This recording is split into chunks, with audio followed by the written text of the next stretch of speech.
Oke, halo Sobat Pintar. Kita bakalan ngobrol santai seputar suatu jurusan yang saat ini apa ya menurutku sih bagus banget ya dan prospeknya cukup cukup bagus dan ini menjadi salah satu apa ya bentuk healingnya teman-teman. Jadi salah satu output dari jurusan ini adalah nanti untuk mempermudah healingnya teman-teman. Oke. Ngomong-ngomong nih Sobat Pintar tentang tatap muka ini Sobat Pintar sudah masuk sekolah offline atau masih online atau hybrid. Teman-teman yang sudah offline jangan lupa selalu patuhi protokol kesehatan ya, karena gimana pun juga sekarang kasus Omikronnya sedang naik. Jadi teman-teman selalu pakai maskernya, jaga jaraknya, seperti itu. Oke Sobat Pintar. Jadi narasumber kita pada hari ini ada dua. Yang satu dari dosen di jurusan manajemen bisnis pariwisata. Jadi kan teman-teman nih yang suka healing biasanya pasti butuh pariwisata, butuh liburan. Jadi nanti bakalan ketemu sama dosennya dan ada juga beliau adalah duta wisata nih Sobat Pintar. Langsung kita sapa. Halo, selamat malam Kak Agung. Selamat malam. Sehat-sehat ya Kak Agung ya.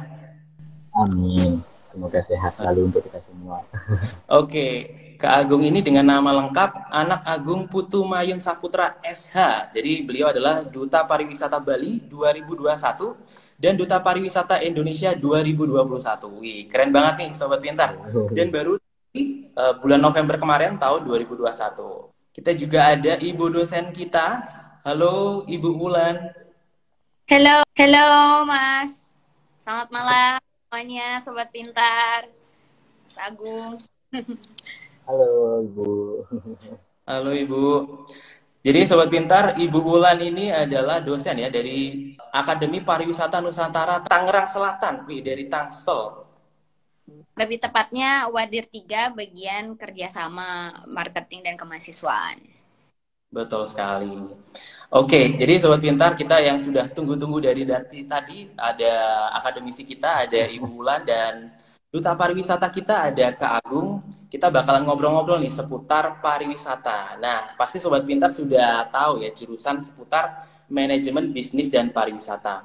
Buat Sobat Pintar mungkin yang pengen kuliah di sana di jurusan pariwisata, silahkan isi di kolom komentar. Ini dari Akademi Pariwisata ini kalau boleh tahu apa sih yang dipelajari ketika kita masuk jurusan? Untuk di Akademi Pariwisata Nusantara Tangerang sendiri, memang kita konsep prodinya perhotelan, tapi memang kita ada 4 konsentrasi, Mas. Jadi ada manajemen bisnis pariwisata, kemudian ada hospitality, lanjut ada MICE, itu lebih ke IO ya, meeting, incentive, convention, and exhibition, dan yang terakhir adalah perhotelan. Jadi ada 4 nantinya anak-anak yang peserta didik, mahasiswa yang ingin minatnya di mana itu ada 4 konsentrasinya begitu. Salah satunya yang hari ini kita bicarakan yaitu manajemen bisnis pariwisata. Oke, berarti ngomong-ngomong pariwisata nih Ibu Wulan ya, secara keseluruhan saat ini gimana sih Bu iklim pariwisata di Indonesia dan next sepertinya peluangnya masih besarkah atau seperti apa? Boleh dibantu jelaskan Ibu? Kalau kita cerita peluang pariwisata itu sangat luas ya dan multidisiplin ilmu Mas. Jadi memang pariwisata ini memang ketika pandemi pertama kali itu memang yang paling down pariwisata. Ini selain pendidikan ya, memang yang pertama kali down itu adalah pariwisata. Bagaimana semua wisata itu ditutup begitu sehingga berdampak kepada ekonomi tentunya. Nah, ketika pasca pandemi nanti saya yakin ini pariwisata yang akan up gitu ya. Duluan dan startupnya itu pasti akan sangat tinggi karena kenapa? Karena orang udah mulai bosen di rumah, mereka sudah ngelis. Mungkin salah satunya Sobat Pintar semua yang sekarang hadir mungkin sudah ngelis nih. Ini saya udah bosen banget di rumah, ngapain ya? Langsung di list mau kemana saja gitu ya. Jadi peluang untuk pariwisata itu sendiri tinggi ya Mas, dan ada beberapa hal yang nanti juga akan saya sharing di mana banyak yang hari ini jurusannya itu banyak tapi sebenarnya dari penempatan kerjanya sedikit. Tapi ada yang dia lulusannya sedikit tapi justru penempatan kerjanya bisa kemana-mana. Nah ini yang sangat luar biasa. Dan pariwisata itu masuk ke dalam lulusannya sedikit. Mas juga mungkin tahu lah, jurusan pariwisata itu sangat minim di Indonesia. Jadi tidak banyak kampus yang dia jurusannya itu pariwisata. Beda lagi dengan ekonomi gitu ya. Nah, ketika masuk ke dunia kerja, ternyata pariwisata ini malah lebih banyak peluangnya. Salah satunya misalkan dari prodi perhotelan, contohnya front office, atau kalau di pariwisata ticketing, tour guide gitu kan. Nah itu banyak karena memang tidak hanya ketika mereka belajar ataupun mengemban pembelajaran mata kuliah di kampus, misalkan front office itu tidak hanya harus di hotel front office itu. Kita tahu bahwasannya banyak perusahaan yang hari ini sedang membutuhkan customer service atau front office gitu. Jadi tinggi sekali. Dan saya optimis ya terhadap pariwisata ini begitu. Iya, setuju banget sih Ibu Wulan. Kalau kita tahu juga ya, wilayahnya Indonesia itu luas banget, kekayaan alamnya, kekayaan untuk pariwisatanya keren banget. Pasti someday nanti setelah pandemi ini mulai mereda, ekonomi dari sisi sektor pariwisata pasti naik banget. Betul ya Ibu ya? Nah, ini ada beberapa pertanyaan lucu sih dari Sobat Pintar. Kalau jurusan wisata itu apa kerjaannya jalan-jalan ya Ibu ya? Ya, salah satunya ya traveling. Tapi memang kita juga tidak bisa terhindar dari perhotelan yang tadi saya bilang, karena perhotelan dan pariwisata ini dia merupakan dua industri yang tidak bisa terpisahkan.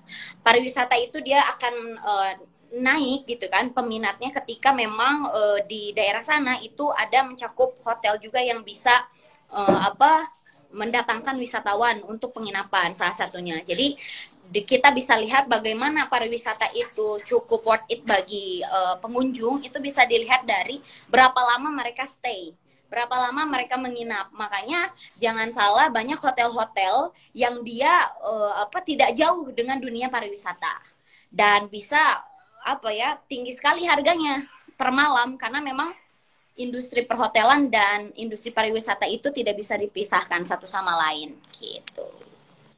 Betul sekali, Bu. Dan kalau lihat dari statistiknya, sepertinya sudah mulai meningkat ya, Bu ya, pemesanan hotel, tiket-tiket di wahana-wahana atau di tempat-tempat tertentu sudah mulai tinggi ya, Bu ya. Betul. Dan saya juga sudah mulai keliling. Ini saya malam ini langsung ke Surabaya nih, Mas.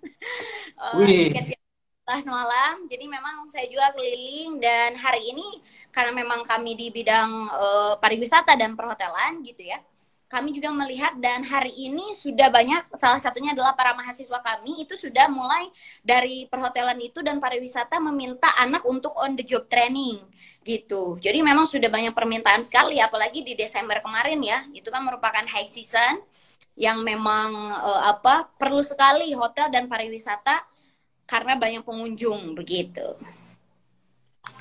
Oke, jadi memang sekarang vibes-nya sudah mulai tinggi ya Ibu ya untuk berwisata. Lumayan lah daripada kemarin yang waktu ganasnya COVID gitu ya. Oke, ini Ibu Ulan, ini kan banyak nih dari Sobat Pintar yang pengen masuk ke jurusan pariwisata. Sebenarnya karakteristik atau kompetensi apa sih yang harus dimiliki oleh calon mahasiswa di jurusan ini, pariwisata ini? Sebenarnya sih kalau untuk pariwisata sendiri itu sebenarnya kalau untuk masuk ke kita, ke Akpar khususnya, itu sebenarnya tidak ada yang terlalu signifikan. Justru kami memang ketika mahasiswanya nanti calon mahasiswanya masuk, memang kami 80% tuh banyak di soft skill. Karena untuk kompetensi di pariwisata dan perhotelan yang menurut kami itu lebih lebih penting, itu adalah ilmu public speaking. Itu ya, dan bahasa. Nah, itu sebenarnya yang penting gitu ya. Ada 3 sebenarnya. Yang pertama public speaking dan di dalamnya ada bahasa. Contohnya adalah bahasa Inggris, di mana itu bahasa internasional gitu kan. Makanya ada bahasa, kalau orang tuh kalau udah kenal bahasa itu nggak susah kerja katanya gitu. Kemudian yang kedua ada pelayanan prima atau service, karena tidak menutup kemungkinan dan biasanya untuk pariwisata perhotelan itu memang dia yang yang benar-benar kita gencarin itu ketika belajar, salah satunya di kami di Akpar itu dia tentang servis. Karena banyak orang hari ini yang dia datang ke pariwisata tentu inginkan selain melihat view gitu ya, itu ingin dilayani gitu. Jadi memang servis, pelayanan prima gitu ya, selalu 5S-nya itu tidak pernah hilang, senyum, sapa, semuanya salam. Dan yang terakhir adalah attitude.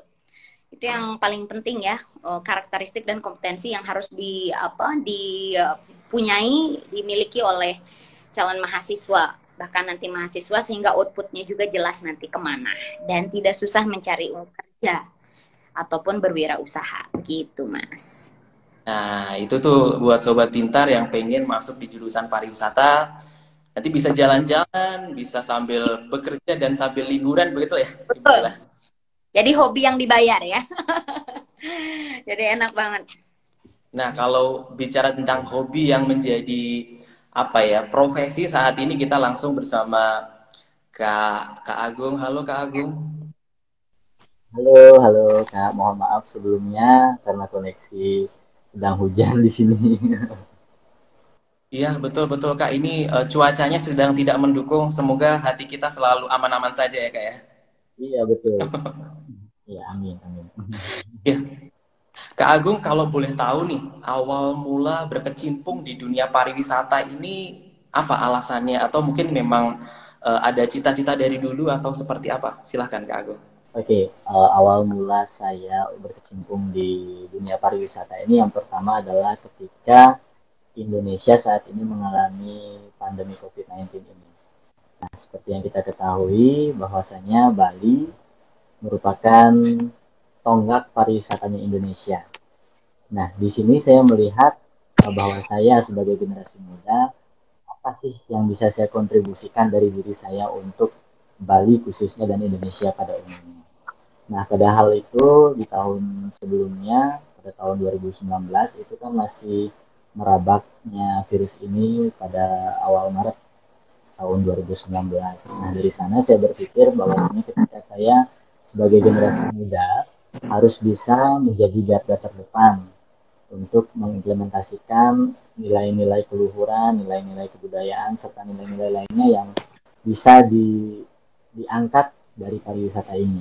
Nah, selain itu, saya juga berpikir, apakah bisa Bali ini kembali bangkit, Bali ini berjuang dengan atau tidaknya pariwisata Bali ini dengan kekurangannya. Seperti yang kita ketahui kemarin di 2020, Bali tersebut mengalami dampak yang begitu berat, yaitu minus 42% dari sektor ekonomi.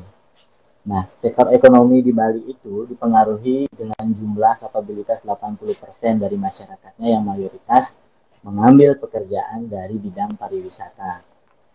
Nah, maka dari sana saya ingin mengabdikan diri saya sebagai generasi muda untuk menjadi garda terdepan penggerak generasi muda yang sadar wisata. Terutama generasi kita saat ini, generasi muda itu adalah generasi agent of change atau generasi perubahan.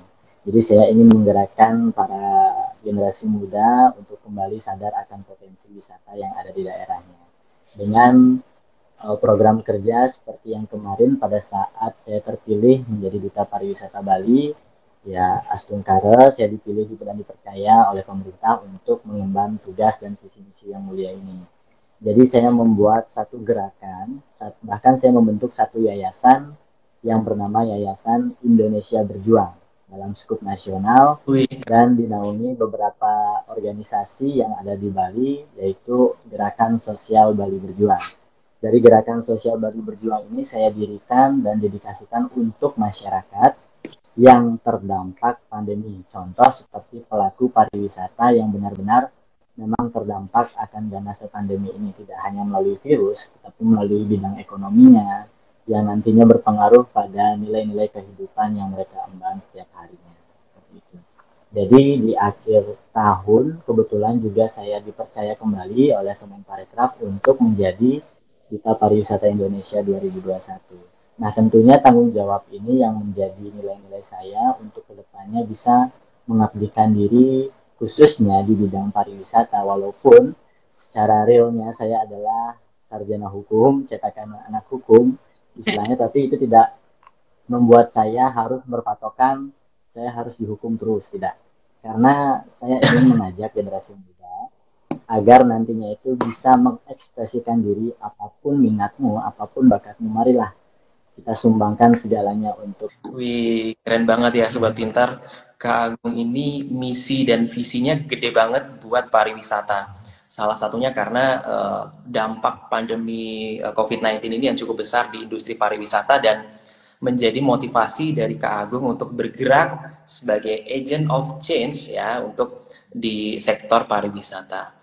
Dan kalau boleh tahu nih Kak Agung, siapa tahu nih Sobat Pintar ingin jadi duta juga nih, duta pariwisata, duta-duta yang lainnya juga. Sebenarnya kalau dari duta pariwisata lebih ke arah mana Kak Agung tugas dan fungsinya? Oke, baik. Jadi kalau dibicarakan tentang tugas dan fungsi dari duta pariwisata, mungkin banyak yang masih mengira bahwasannya duta pariwisata ataupun duta-duta yang lain itu sebagai pion atau media promosi dari suatu target yang ingin dipromosikan. Nah, sejatinya kalau memang ingin diperdalam, tugas dari duta pariwisata itu adalah yang pertama itu bisa mendedikasikan diri dalam bentuk pengabdian khususnya untuk daerah maupun negara. Nah, jadi di sini visi misi yang saya emban saat ini itu memfokuskan diri untuk nilai-nilai pertukaran budaya antar bangsa. Tidak hanya di Indonesia, tetapi juga dalam skup Asia maupun Eropa nantinya akan saya jalin kerjasama untuk meningkatkan citra pariwisata Indonesia pada umumnya dan Bali kembali pada khususnya. Karena seperti yang kita ketahui, tugas dari duta pariwisata ini memang cukup lumayan banyak ataupun lumayan berat. Karena apa? Tidak hanya media promosi yang kita tonjolkan, tetapi program kerja, keuntungan kita selama menjabat 1 tahun ini, apa yang akan kita kontribusikan untuk negara ini. Seperti contoh, saya akan mengkontribusikan diri saya sendiri, rekan yang lain yang ada di yayasan untuk menciptakan program pembelajaran di daerah timur seperti Papua. Jadi visi itu yang saya angkat melalui SDM yang ada di Papua, yang nantinya akan saya arahkan kembali ke yayasan saya yang akan digerakkan oleh Papua Berjuang.id. Jadi saya di sana akan menerapkan visi saya untuk mengembangkan SDM terlebih dahulu untuk kesiapan mereka menerima pariwisata yang ada di sana. Karena seperti yang kita ketahui, daerah timur, daerah yang dimiliki oleh Indonesia, daerah timur, itu memiliki potensi wisata yang cukup besar apabila kita sudah memaksimalkan SDM di sana. Jadi kesiapan mereka untuk menerima para calon wisatawan lebih signifikan dan tentunya lebih terarah. Karena tidak seperti yang kita harapkan nantinya ketika wisatawan sudah ramai berdatangan ke daerah sana, namun SDM ataupun masyarakat di lingkungan sekitar belum siap untuk menerima mereka, tentunya calon wisatawan tersebut juga tidak akan merasa nyaman. Seperti itu. Jadi perlunya pelatihan SDM ataupun peningkatan kualitas dan kapabilitas dari SDM tersebut untuk menerima kesiapan wisatawan yang ada. Jadi tugas kita juga di sana ditekankan untuk nantinya bisa membangkitkan potensi-potensi wisata yang seharusnya bisa berkembang namun belum dikembangkan. Seperti itu. Keren banget nih Sobat Pintar. Ada misi sosial ya, social impact yang ingin Kak Agung bawa untuk society dan tentunya masyarakat di Indonesia bagian timur. Nah, kembali lagi tentang apa itu jurusan pariwisata dan seputarnya. Ada beberapa yang bertanya ini, Ibu guru kita, Ibu dosen kita ya, Ibu Wulan. Nextnya, jenjang karir kalau jadi seorang sarjana pariwisata atau orang yang berkecimpung di industri pariwisata itu kemana aja sih Bu? Jenjangnya seberapa tinggi atau mungkin butuh spesialisasi kah kayak dokter kayak gitu? Kalau untuk pariwisata sebenarnya kalau saya perlu ini ya bongkar nih ya sebenarnya apalagi kaitannya dengan perhotelan sebenarnya jarang sekali yang dia sebenarnya karena mungkin sudah terlanjur ini ya apa enak kerja gitu Mas. Jadi banyak sekali yang hari ini justru ini menjadi tantangan kita karena banyak sekali yang apa ya, tidak paham tentang pendidikan. Jadi lebih karena sudah kerja di perhotelan sehingga udah enak, udah bergaji sehingga tidak melanjutkan jenjang pendidikannya. Nah, ini yang perlu ini, makanya sebenarnya kita banyak kecolongan. Kecolongannya itu apa? Banyak kita temui gitu ya. Rata-rata yang dia menjadi pekerja atau mungkin apa ya, orang yang dia menggeluti pariwisata, yang dia kerja di bidang pariwisata ataupun di perhotelan, malah bukan yang lulusannya itu pariwisata dan perhotelan sebenarnya. Nah, ini justru yang sedang kami ini ya gencar-gencarkan. Salah satunya adalah Akpar, itu kami menjadi LSP di bawah BNSP dan LSK, bagaimana tempat uji kompetensi orang-orang yang dia ingin mempunyai certified pariwisata maupun perhotelan. Tapi kalau misalkan untuk Akpar sendiri, kita terus karena value kita belum lulus itu sudah kerja, jadi kita tetap juga sampai D3. Jadi perlu diketahui kalau untuk Akpar sendiri dia diploma 3, tapi kita sedang ngurus ke D4 untuk jenjang pendidikannya, yaitu merupakan sarjana terapan di mana setara dengan S1. Dan kita juga hari ini sebenarnya sudah ada sih S2, dia manajemennya itu khusus juga ke pariwisata. Kebetulan saya juga tapi memang ada juga manajemen pariwisata yang saya pelajari gitu. Oke, berarti dari penjelasan Ibu Wulan kita tahu ya gambaran seberapa luas peluang pekerjaan di industri wisata. Betul ya Ibu ya? Ya. Ini Bahkan mungkin yang kita sosialisasikan Mas sebenarnya bahwasannya, karena banyak, ini saya bongkar aja ya, banyak orang yang sebenarnya nggak paham, dia banyak yang salah jurusan. Ini untuk anak muda nih, mudah-mudahan sobat pintar nggak masuk ke orang yang jurusan ya. Itu salah satunya itu. Kemudian yang kedua juga ternyata banyak pekerjaan yang sebenarnya itu bisa dikatakan milik dari pariwisata ataupun perhotelan, malah sebenarnya bukan jurusan itu yang sebenarnya jadi pekerjanya. Nah, ini sebenarnya yang kita bedah, itu yang pertama. Kemudian yang kedua, ketika saya keliling survei, rata-rata siswa, saya kan suka keliling ke sekolah nih, SMA SMK kan, target market kita bagaimana fresh graduate mereka ketika lulus itu mau kemana gitu. Nah, ketika saya tanya gitu kan, karena memang ada juga yang SMK-nya dia sudah perhotelan ataupun pariwisata, saya tanya kenapa pilih pariwisata, kenapa pilih perhotelan, saya bilang. Nah, rata-rata mereka justru nggak tahu gitu ya, atau bahkan yang di SMK, saya ada salah satu SMK, malah itu tuh punten, itu jadi jurusan buangan gitu. Jadi nggak keterima misalkan opsinya di akuntansi, dia akhirnya opsinya perhotelan gitu. Jadi sebenarnya ini ya yang saya sangat sedihkan dan menjadi tantangan khususnya untuk Akpar, bagaimana anak muda hari ini, terutama sobat pintar yang sekarang hadir, bagaimana melek akan udah deh to the point aja, sebenarnya apa sih yang membuat apa sih tujuan kita gitu kan. Kalau misalkan memang kerja atau mungkin wirausaha, ayo sekarang udah cari aja kampus yang memang istilahnya to the point, yang dia bisa menempatkan kerja sesuai passionnya atau sesuai dengan jurusannya. Nah, bagaimana banyak peluang yang tadi saya bilang, banyak jurusan yang sebenarnya dia banyak, tapi justru penempatan kerjanya itu sedikit. Karena kenapa? Karena udah bergeser ke zaman digital. Bagaimana hari ini kita bisa buka rekening itu tanpa harus keluar kamar, tanpa kena terik matahari, begitu kan? Nah, itu yang jurusannya itu banyak sekali, tapi memang penempatan kerjanya tuh kurang. Tapi ada juga yang dia jurusannya itu sedikit, layaknya perhotelan, pariwisata itu sangat bisa kehitung. Kalau menurut saya gitu ya. Tapi penempatan kerjanya, peluangnya itu luas sekali karena memang multidisiplin ilmu. Salah satunya adalah yang tadi saya bilang, yaitu front office. Kita belajar mata kuliah tentang front office, pelayanan prima gitu kan, public speaking. Dan itu ketika dia kerja, ketika mahasiswa kita nanti kerja, itu tidak harus di perhotelan ataupun pariwisata. Dia masuk juga ke perusahaan lain. Karena di bank juga masuk. Perusahaan mana yang tidak membutuhkan frontliner, kan begitu. Jadi memang sangat luas sekali gitu kalau kita bicara soal pariwisata.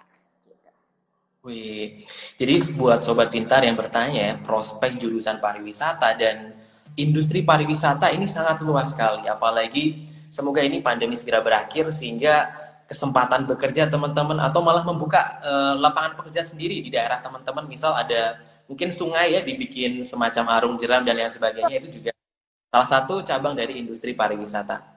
Nah, ini aku tertarik ngobrol sama Mas Agung ya.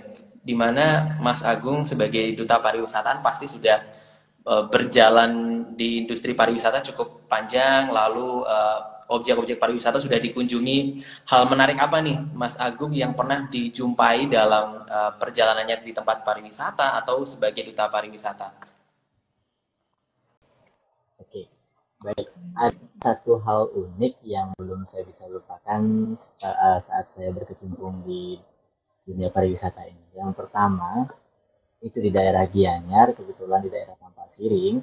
Kemarin itu merupakan sebuah destinasi wisata yang mengandalkan kejernihan airnya. Nah, mungkin Mas atau Ibunya tahu, pernah mendengar bahwa Tampasiring itu merupakan daerah lereng perbukitan yang memiliki air cukup jernih. Nah, jadi di sana di lingkungan tersebut memang masih masyarakatnya kurang sadar akan potensi wisata tersebut. Namun, di satu sisi, ada daerah yang memang ditonjolkan untuk menjadi destinasi wisata. Seperti contoh Tirta Empul. Mungkin Mas atau Ibunya pernah mendengar atau rekan-rekan sekalian. Tirta Empul itu sudah menjadi, bahkan sudah tidak asing lagi terdengar di Indonesia. Namun, di sekitaran sana, di pemukiman warga tersebut, masih banyak rumah warga yang tertimpa banjir pada saat musim hujan. Nah, itu menjadi sebuah problematika bagi saya kemarin itu saat mengatasi hal itu. Kenapa di daerah wisata ini yang ditonjolkan yaitu kejernihan air dan keunikannya sendiri. Namun, menuju perjalanan ke destinasi wisata yang ditonjolkan, kenapa harus masih seperti ini? Masih belum tertata ataupun belum adanya kesiapan dari masyarakatnya sendiri. Nah, hal itu menjadi unik ketika saya harus berjalan di dua arah. Jadi istilahnya seperti telur yang dipres oleh batu.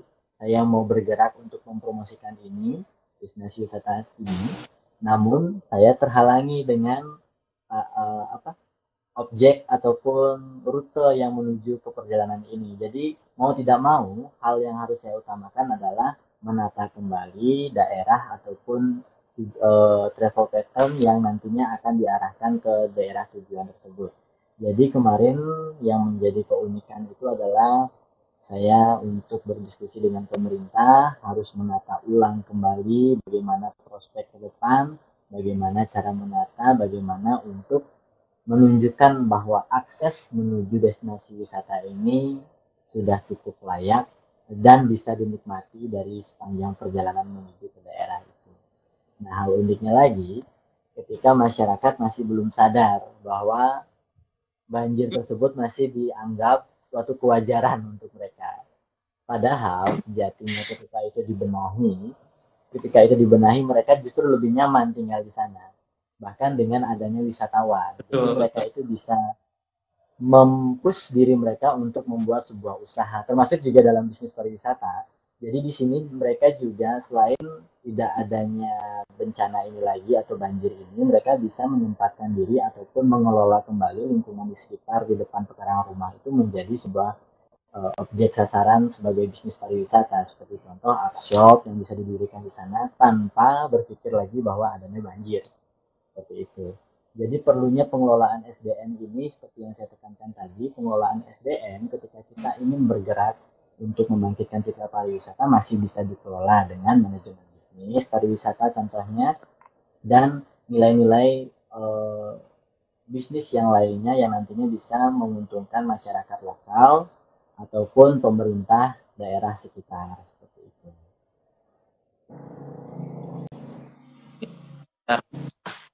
Menyoal dari apa yang disampaikan oleh Kak Agung tentang desa wisata ya, kurang lebih seperti itu.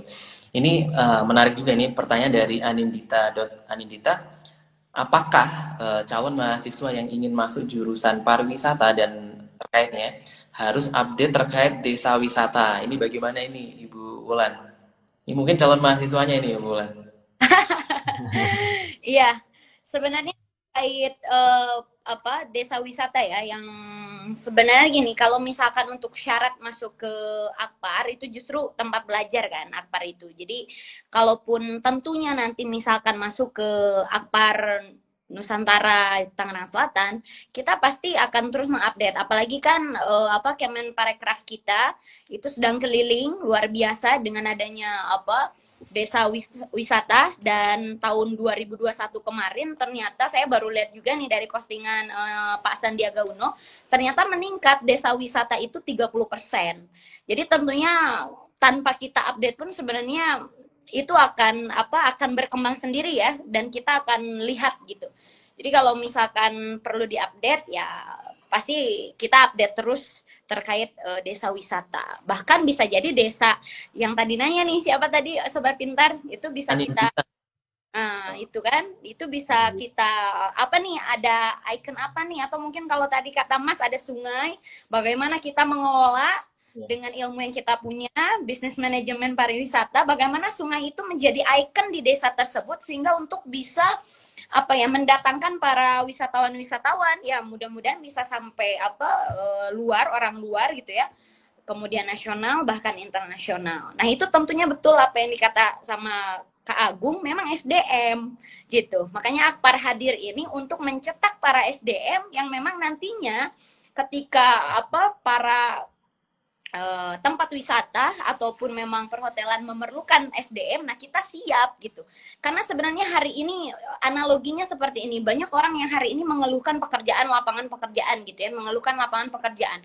Tapi sebenarnya ada juga yang hari ini justru perusahaan sedang membutuhkan karyawan yang kompeten. Nah ini kan sebenarnya belum ketemu, Kak Agung dan Mas gitu ya, belum ketemu, sehingga nah disinilah Akpar hadir untuk menjadi solusi dan menjembatani gitu. Hari ini yang bingung kelas 3 ini mau kemana gitu ya, kita hadir berbicara tentang manajemen bisnis pariwisata sehingga outputnya tuh jelas kemana sih gitu. Sedangkan hari ini banyak sekali orang yang sedang membutuhkan SDM yang kompeten yang bisa mengelola pariwisata itu sendiri gitu.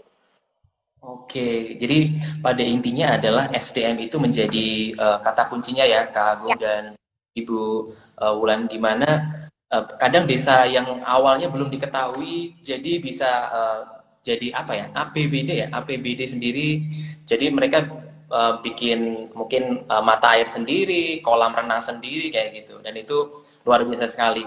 Dan ini selaras dengan pertanyaan dari Dian Rianti nih. Aku minta tolong Kak Agung nih. Karena menurut kakak, apa yang harus dilakukan untuk mengembangkan pariwisata di Indonesia agar wisatawan selalu lebih memilih Indonesia gitu, lebih prefer ke Indonesia daripada keluar gitu? Oke, baik. Untuk hal tersebut, yang pasti itu adalah yang pertama adalah media promosi. Nah, keunggulan yang dimiliki oleh masyarakat Indonesia adalah netizennya. Ketika ada satu berita apapun itu yang di luar negeri, ketika netizen Indonesia yang bergerak itu pasti booming. Nah, hal itu bisa kita arahkan ke promosi pariwisata apabila kita kompak. Nah, tentunya di masa pandemi ini, salah satu contoh hampir 40% masyarakat yang kemarin sempat dirumahkan ataupun yang lainnya masih dalam proses pembelajaran daring, itu mereka pasti rata-rata perharinya mengambil HP ataupun gadget untuk menikmati media sosial karena tidak ada kegiatan. Nah, jadi the power of media sosial ini perlu dan penting. Media promosi di media sosial yang kita utamakan dengan hashtag atau tagline yang nantinya bisa mengajak ataupun menggait para calon wisatawan ketika sudah bisa memenuhi syarat kembali untuk berkunjung ke Indonesia, itu bisa diarahkan melalui media sosial, dan kita juga bisa menjalin kerjasama dengan media partner luar negeri ataupun Asia yang nantinya bertujuan untuk mempromosikan wisata Indonesia. Jadi hal yang pertama untuk menarik para calon wisatawan dari luar negeri adalah kita harus bersatu. Tidak ada yang lainnya. Kita harus bersatu menciptakan sebuah program promosi pariwisata untuk satu daerah yang ada di Indonesia. Saya berani yakinkan dan saya berani pastikan ketika masyarakat Indonesia bersatu dengan menggunakan media sosial itu pasti menjadi trending topik. Saya yakin itu. Karena apapun beritanya yang ada di dunia, Indonesia ketika bersatu dalam tagline, dalam satu hati tujuan untuk menyambut beberapa topik, pasti akan menjadi hotline. Tidak hanya di 10 besar, bahkan 5 besar saya berani jamin. Kalau memang masyarakat Indonesia, bahkan Indonesia dikenal sebagai netizen, the power of netizen. Seperti itu. Jadi saya harapkan dengan keuntungan ini, dengan kekompakan kita ini, marilah kita bergabung bersama untuk hal yang lebih positif. Saya tidak mengatakan hal yang lebih negatif, tapi saya mengarahkan untuk menuju ke hal yang lebih positif yang menguntungkan negara kita. Karena apa? Ketika negara kita ini diarahkan kepada keuntungan yang lebih baik dan lebih signifikan, tentunya masyarakat juga akan merasakan dampak.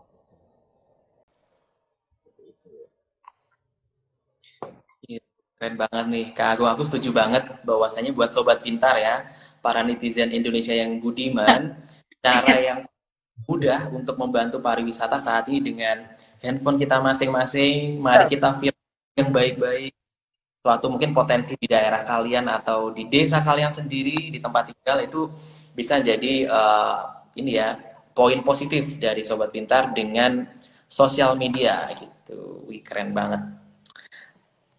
Nah ini ada beberapa pertanyaan lagi nih. Wah ini sepertinya ditujukan ke Ibu dosen kita nih. Dari Utami, dia udah kelas 12 SMK nih Bu. Tapi Nah, bagaimana? Saya bingung karena saya mau mengambil antara D3 atau saya mengambil yang S1-nya. Tolong jawab ya Bu. oke. Kalau terkait untuk D3 ataupun S1, sebenarnya akar sendiri sudah sampai ke S1, tapi memang beda apa? Jadi kita bisa bantu karena memang kita kan ada beberapa kampus ya, Mas Pak Agung, ini sedikit informasi, ada beberapa keluarga besar kami gitu kan, ada 4 kampus sebenarnya. Nah salah satunya Akpar ini. Nah nanti kalaupun adik tadi, sobat pintar tadi, dia mau melanjutkan ke D3, harus S1 memang. Kalau kita tanya D3 S1 tentunya S1 karena di enggak juga memang jenjang karir ini dia akan naik dengan jenjang pendidikan tentunya kan. Dia harus setara. Nah, ketika nanti sobat pintar yang sudah lulus kelas 12 di SMK Pariwisata nanti bisa lanjut ke S1 dengan Akpar. Tapi kita karena memang pendidikan vokasi itu S1 itu D4 gitu kan. Jadi boleh masuk dulu ke Akpar, Akademi Pariwisata Nusantara Tangerang Selatan, diploma 3 gitu kan. Karena kita vokasi jadi 80% kita fokusnya tuh ke praktek gitu. Dan 80%-nya kita fokusnya itu ke soft skill yang tadi saya bilang gitu. Jadi soft skill itu apa yang diperlukan oleh dunia usaha, dunia industri, DUDI kita singkat. Apa sih sebenarnya yang hari ini diperlukan oleh dunia usaha, dunia industri gitu kan.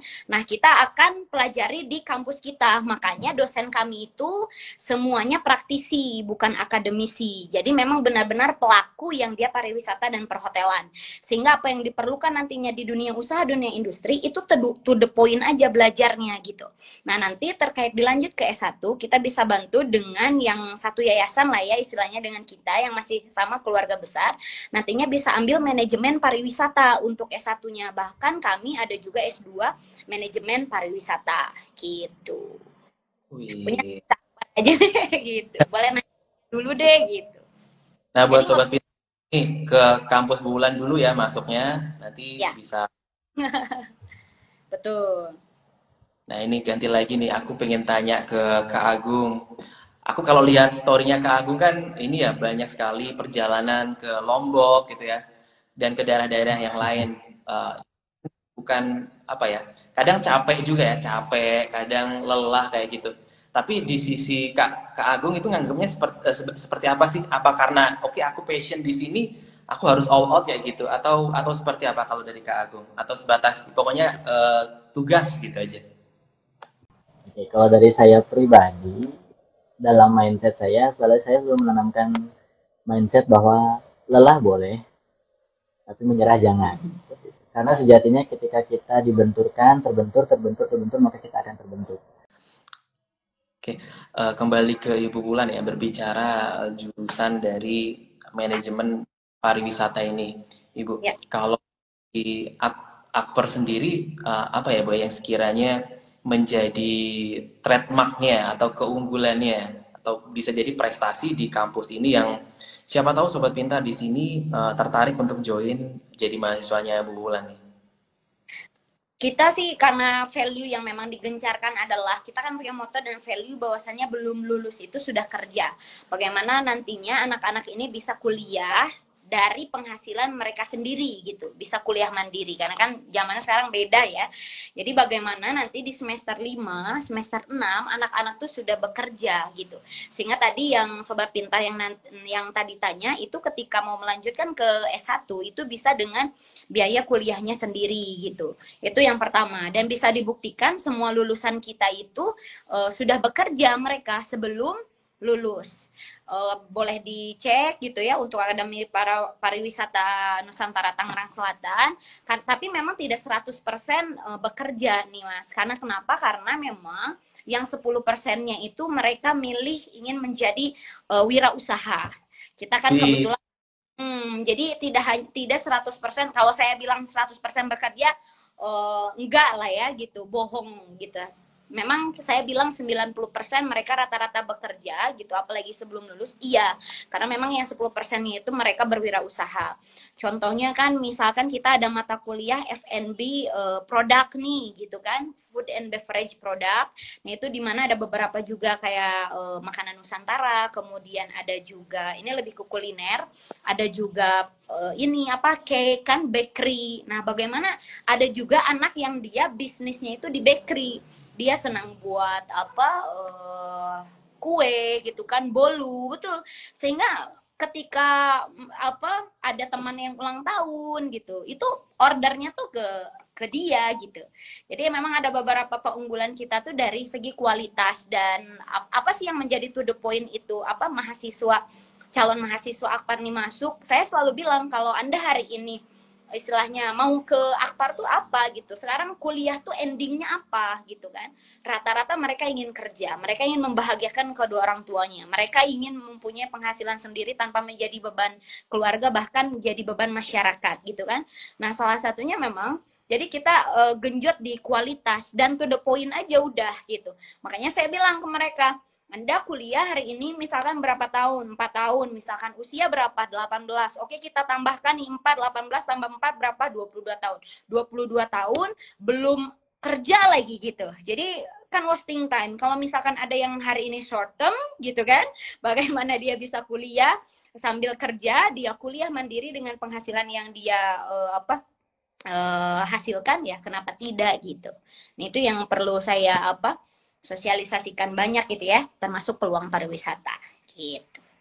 Wih, itu tuh Sobat Pintar, salah satu jargonnya di Akademi Pariwisata adalah bekerja sebelum lulus gitu ya, walaupun nggak 100%, karena sisanya ada yang jadi entrepreneur, bangun wirausaha di kampungnya sendiri, desanya, dan lain sebagainya. Dan buat Sobat Pintar masih kepo tentang Akademi Pariwisata Nusantara Tangerang Selatan, bisa langsung cek di aplikasi Aku Pintar. Di sana bisa langsung Sobat kepoin jurusannya ada apa aja dan sebagainya. Ada fasilitas-fasilitas yang lain yang bisa Sobat Pintar lihat di sana. Nah, udah kembali lagi bersama Kak Agung nih. Halo Kak Agung. Halo Kak, maaf sebelumnya ini koneksinya benar-benar. Memang jaringan ya, karena jaringan. Iya betul, Iya, karena hujan sekarang. betul betul.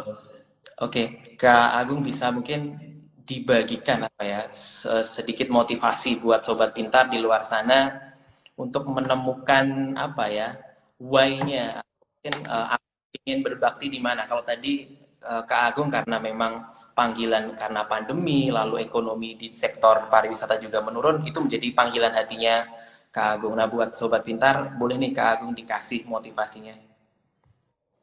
Baik. Untuk motivasi saya untuk saudara sobat pintar, yang pertama adalah marilah sejak ini ekspresikan diri kalian, passion kalian di mana. Setiap kalian melakukan sesuatu, belajarlah melakukan hal tersebut secara maksimal. Karena ketika kalian mengerjakan setiap sesuatu yang secara maksimal, apabila ada kegagalan di dalam aspek tersebut, kalian tidak akan merasa gagal. Karena kalian sudah melakukan hal itu dengan maksimal.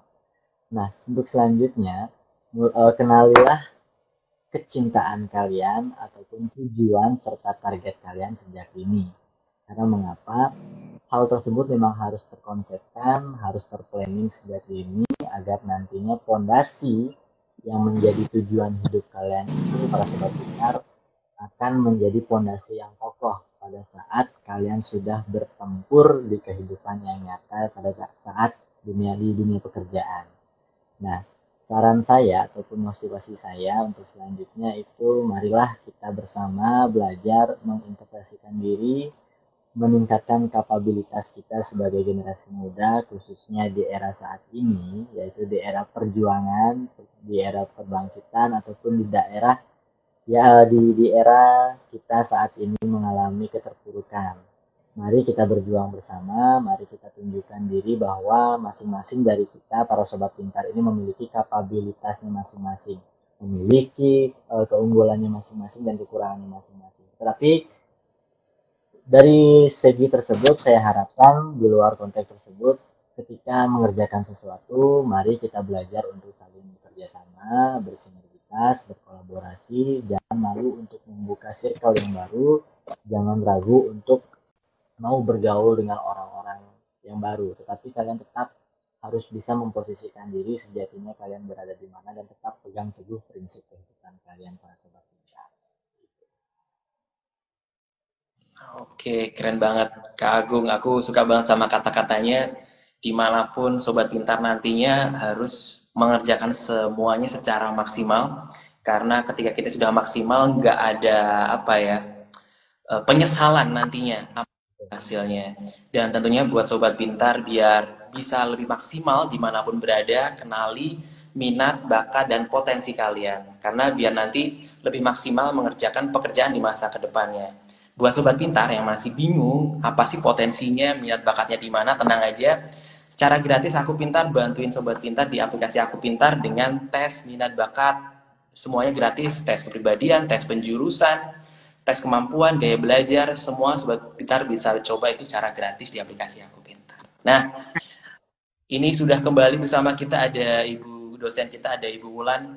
Bisa mungkin sepatah dua patah kata Ibu Wulan di calon mahasiswanya, biar walaupun kondisi ya masih hybrid, mungkin ada yang tatap muka, ada yang offline, online seperti itu. Semangat lagi nih, capai cita-citanya, salah satunya melalui jalur pariwisata ini. Oke, saya mau kutip dulu quotes dari Nelson Mandela gitu ya.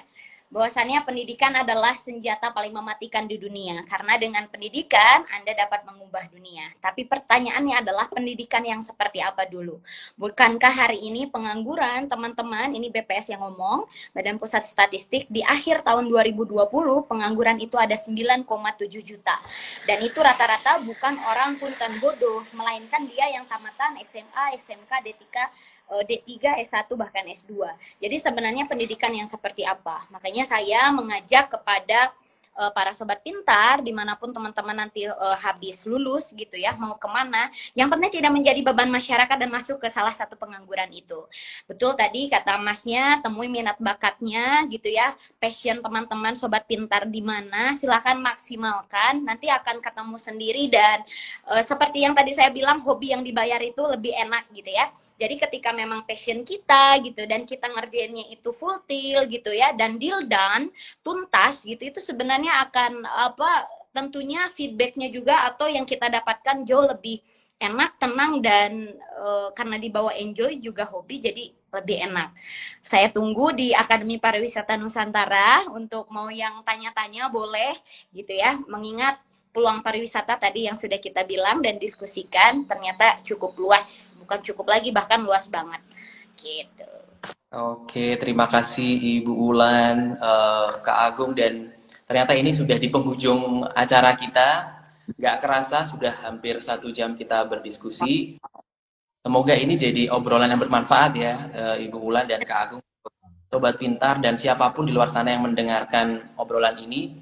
Karena sejatinya kedepannya, masa depannya Indonesia ini akan semakin baik kalau kitanya sama peduli, dan masyarakat Indonesianya juga semakin meningkat nih SDM-nya, seperti itu. Terima kasih Kak Agung, Ibu Wulan, dan terima kasih buat sobat pintar yang sudah menyaksikan malam hari ini untuk kepoin profesi dan jurusan untuk jurusan manajemen bisnis pariwisata. Nah, tentunya kita bulan depan akan ada kupas tuntas jurusan yang lainnya dengan narasumber yang kece-kece tentunya di Instagram Live Aku Pintar.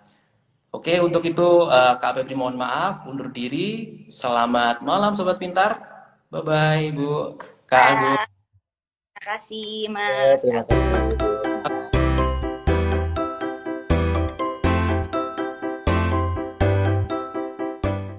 Belajar pintar bersama Aku Pintar. Download sekarang.